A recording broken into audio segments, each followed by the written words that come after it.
අටලම අටපුවාම ඊට පස්සේ මේගොල්ලෝ කියලා තියෙනවා අපිට මේ කෝඩ් එක දෙන්න කියලා Python එකකින් කෝඩ් එක ලියන්න කියලා බලලා කියලා තියෙනවා. ඒකට බලමු කොහොම මේක කරන්නේ කියලා. දැන් මෙතනදී අපි තව පොඩි දෙයක් මේක ඇඩ් වෙන්න ඕනේ.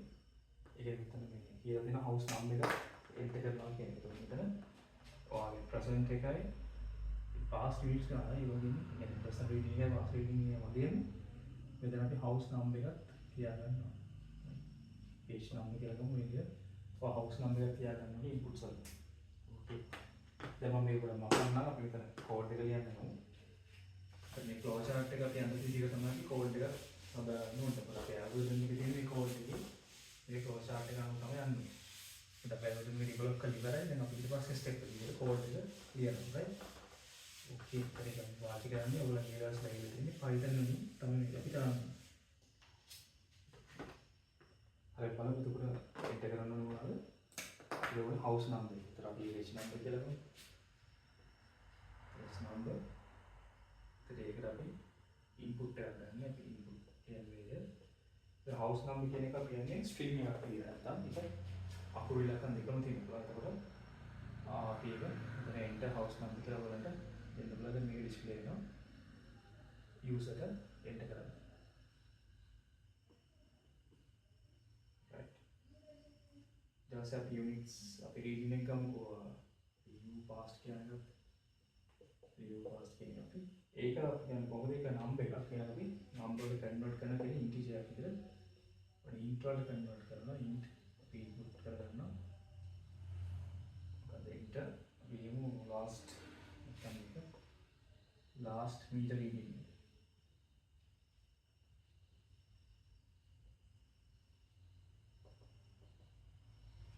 last meter reading ඊට පස්සේ අපි present එක ඔන්න ගන්නවා ඒකත් integer වලට හරවලා ගන්න. ඒකත් මෙතන input එකක්.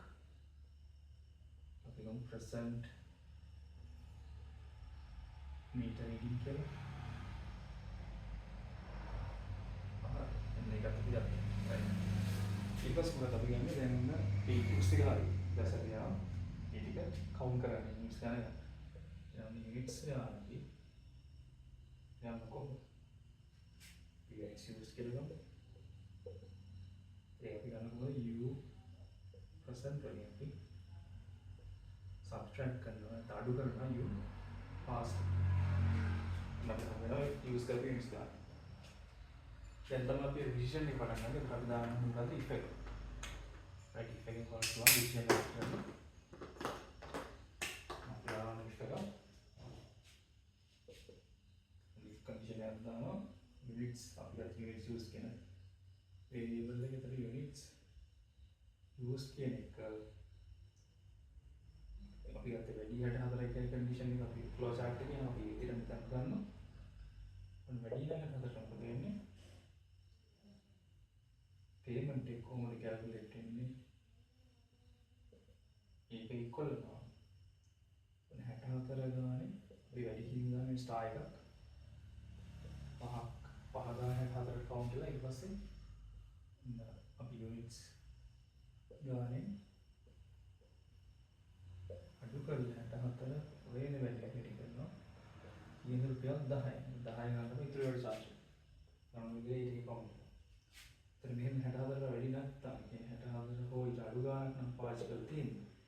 අපි කොහොමද මේක ගන්නෙ? ඊතර payment එක වෙන්නේ. ඊතර payment එක units ගානට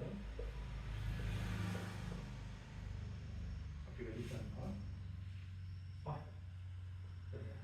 ඒක පහළයි තමයි charging from the very එක.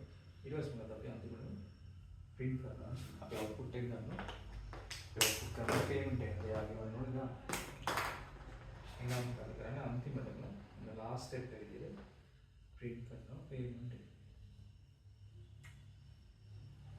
ඔය විදිහට තමයි අපි code එක මේක ලියන්නේ. අපි code එක ලියුවේ අපි algorithm එක හරියට ලියලා. අපි flow chart එක අඳුර විදිහට තමයි ඒ විදිහට තමයි follow කරේ මේ steps එක. So ඔයගොල්ලන් මේක මේ විදිහට කරන්න ඕනේ කියලා නෑ. ඕනනම් මේ condition එක මාරු කරන්න පුළුවන්. කියන්නේ මේක පැත්ත මාරු කරන්න පුළුවන්. මේ 64 අඩුයි නම් කියලා ඒ condition එක දාලා else එකට මේ part එක එන්නත් පුළුවන්. ගැටලුවක් නෑ. එහෙනම් flow chart එකේ තේරුම් අඳින්න මොකද flow chart එකේ තියෙන එක තමයි මෙතන ඔයගොල්ලන්ට code එකට ගන්න කියලා